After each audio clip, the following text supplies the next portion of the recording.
Assalamualaikum. Today we will discuss element of poetry. In the element of poetry, we will discuss couplet, quatrain, and rhyme scheme.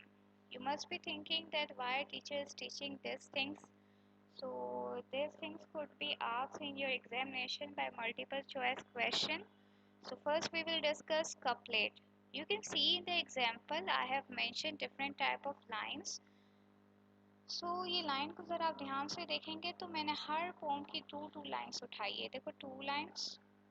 You can see this example two lines. This is also two lines. So couplet में कितनी lines होती है? Couplet में two lines होती है. Okay और couplet की last की जो वर्ड्स होते हैं ना सेम साउंड प्रोड्यूस करते हैं. ग्रीन सीन, इन, एंस, एंस, क्रैब, ड्रैब. सो आप ये याद रखना कपलेट में कितनी लाइंस होती है. Couplet comprises of two lines और टू लाइंस की राइमिंग स्कीम क्या होती है? सेम होती है. सेम साउंड प्रोड्यूस कर रहे होते हैं.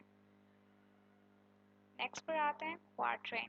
अब जैसे कि मैंने कपलेट में बताया couplet comprises of two lines. So quatrain comprises of four lines. You can see this example. This is four line stanza. So four line in stanza is called quatrain. और क्वार्टरन की ज़रा आप एंडिंग साउंड देख लें. एक एक दोनों same sound produce कर रहे हैं और उसको स्विप और फ्लैग. जैसे आप कपलेट में कैसे दो लाइन सेम साउंड प्रोड्यूस कर रही होती है तो क्वार्टरन में ऐसा नहीं होता. डिफरेंट साउंड भी हो सकती है. ये मैंने एक और एग्जांपल की है. देखो डीप, कीप दोनों सेम साउंड है. स्लीप, स्लीप ये पूरी सेम साउंड है. तो क्वार्टरन के कोई हार्ड एंड फास्ट रूल नहीं है. May be they can produce same sound और sometime they produce different sound. Now come to the rhyming scheme. This is very important topic. Rhyming scheme क्या होती है? I will teach you through example. Look at example. The sun is shining bright. Last के sound देखें. Right. This is a lovely sight. आइट, आइट. अब देखो rhyming scheme ध्यान से याद रखना. राइमिंग स्कीम के लिए आपको एंड के साउंड देखने होते हैं. अगर सिमिलर साउंड है तो आप दोनों को कोई अल्फ़ाबेट से नाम दे देंगे. अब देखो यहाँ पे एट, आइट, आइट सेम साउंड प्रोड्यूस करिए. मैं इसको नाम दे देती हूँ. ए. और ए को हम क्या कहते हैं? अल्फ़ा. Okay remember this. अब मैं इसको भी ए अल्फ़ाबेट का नाम दे देती हूँ. A for alpha. Now come to the third line. You are like a day of May. May का अलग sound produce हो रहा है. So I will name it B. B for bravo. अब है May है same sound. So I will also name it B. B for bravo. Alpha bravo. दो line जो ऊपर थी उसको A का नाम दिया है और A को हम क्या कहेंगे? अल्फा. B को हम कहेंगे Bravo. Now come to the fifth line. Potter. I will name it C. C for Charlie.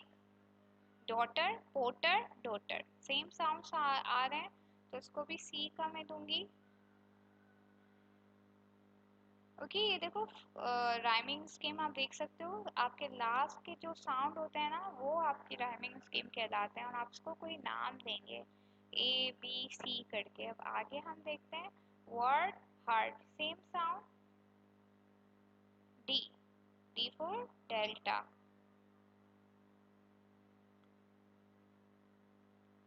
Cake, awake same sound. एक एक करके आवाज आ रही है. देखो अवेक में भी एक की आवाज आ रही है. केक में भी एक की आवाज आ रही है. So I will name it E. E for ego. Say और प्रे इसको दे देते हैं एफ और प्रे को भी दे देते हैं F. I think I can see. See और see same sound. Gene.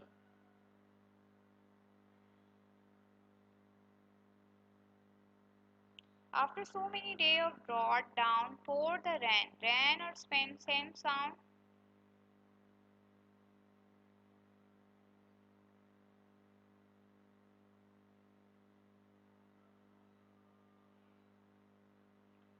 Okay, fall and hall, same sound. I sound. Okay, there flow the river, river or giver, same sound. J.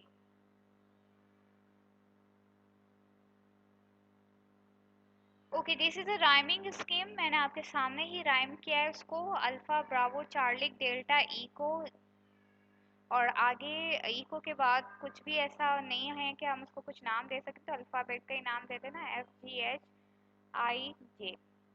अभी ये मैंने दूसरे भी लिखे हुए हैं, ये अलग से मैंने एक फॉर्म निकाली थी, इसको भी मैं आपके सामने राइम कर देती हूँ। Whose words there are I think I know, no तो same sound alpha.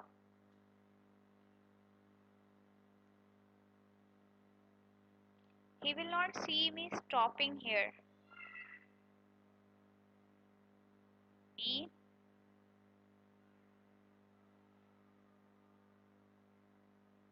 and Charlie.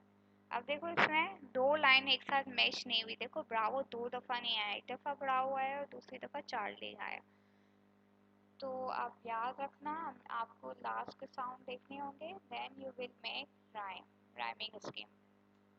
Okay, now we are going to discuss about a type of poem, ballad. First type of poem is ballad.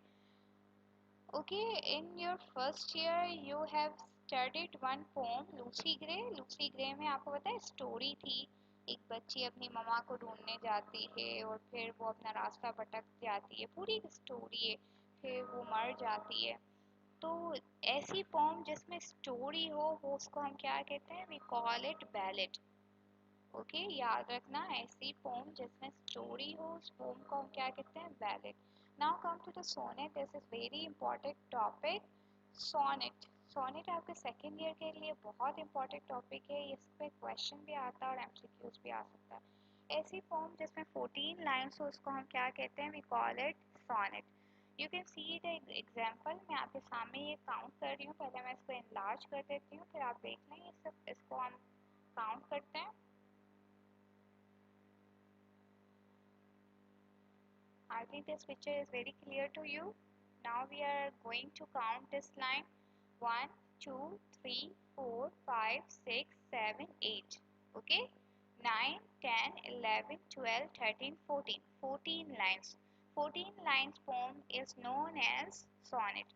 अब sonnet की दो division होती है, दो part में division होती है। कैसे डिवीजन होती है आप देखें, ये जो फर्स्ट पूरा एक स्टेंजा है ना, इसमें 8 लाइन्स है। फिर से मैं आपके सामने काउंट करती हूँ, 1, 2, 3, 4, 5, 6, 7, 8।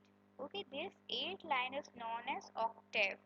इसको क्या कहा जाता है, ऑक्टेव। अब इसको देखते हैं, 1, 2, 3, 4, 5, 6, 6 line is known as sestet. मैं आपको लिख के भी बताती हूँ ये ऑक्टेव और सिक्सटीव क्या है। ऑक्टेव और सिक्सटीथ, 8 लाइन्स को हम क्या कहते हैं, ऑक्टेव। 6 लाइन्स को हम कहते हैं सिक्सटीव। अब now come to the elegy. Elegy is a sad poem, Urdu में इसको मर्सिया कहते हैं। किसी की डेथ के ऊपर हम अगर कोई सॉन्ग बोलते हैं ना, तो वो कहलाता है एलेजी। उर्दू में आप मर्सिया आप समझ जाएंगे, क्योंकि उर्दू में भी बहुत सारी पोम आपने पढ़ी है। Now come to the blank words. Blank words is very easy topic, मैं आपको डेफिनेशन के थ्रू नहीं बताऊंगी, हम डायरेक्टली एग्जांपल देखते हैं। मैंने आपको राइमिंग स्कीम पढ़ाई है। राइमिंग स्कीम क्या होती है, हम लास्ट के वर्ड्स देखते थे, एक दूसरे से मैच करते हैं या नहीं करते हैं। आप ब्लैंक वर्ड्स को समझने के लिए लास्ट वर्ड को देखें। यहाँ पे देखो श्राउड लिखा हुआ है, हैंगिंग लिखा हुआ है, दोनों एक दूसरे से मैच नहीं कर रहे, साउंड मैच नहीं हो रहा। अब देखो इचेस लिखा हुआ है, इच लिखा हुआ है, नहीं मैच कर रहे हैं, इसमें प्लूरल हो गया इचेस से और ये इच है, अलग हो रहा है। एक्जेमा अलग है, राइवन अलग है। अब ब्लैंक वर्ड्स क्या होता है, जिसमें लास्ट के जो सब वर्ड्स होते हैं ना, लास्ट के ये वर्ड्स हैं, इसकी सेम साउंड ना आए, राइमिंग स्कीम ना हो। जैसे हमने अल्फा ब्रावो चार्ली डेल्टा नाम दिया ना, तो यहाँ पे देखो हम नाम नहीं दे सकते, क्योंकि ये लास्ट के वर्ड हैं, एक दूसरे से मैच नहीं कर रहे हैं। देखो मशीनरी और टाउन एक दूसरे से मैच नहीं कर रहा, अब बिजी एक दूसरे से मैच नहीं कर रहा, साउंड मैच नहीं कर रहे। अगर आप ऊपर देखेंगे ना राइमिंग स्कीम में, मैं आपको फिर से राइमिंग स्कीम की तरफ लेकर जा रही हूँ। ये है राइमिंग इसमें। ब्राइट और साइट, आइट आइट आवाज़ आ रही है ना आपको, ये है राइमिंग स्कीम। तो ब्लैंक वर्ड्स में क्या होता है, ये राइमिंग स्कीम नहीं होती है। लार्ड्स के जो साउंड होते हैं ना वो एक दूसरे से मैच नहीं कर रहे होते हैं। सो today's lecture is very difficult, I know. अगर आपको अभी भी समझ में नहीं आया तो कल हम फिर से यही लेक्चर रिवाइज करेंगे। आप मुझे व्हाट्सएप के ग्रुप में बता देना if this lecture is not clear to you. Okay, thank you for watching this video. Allah Hafiz.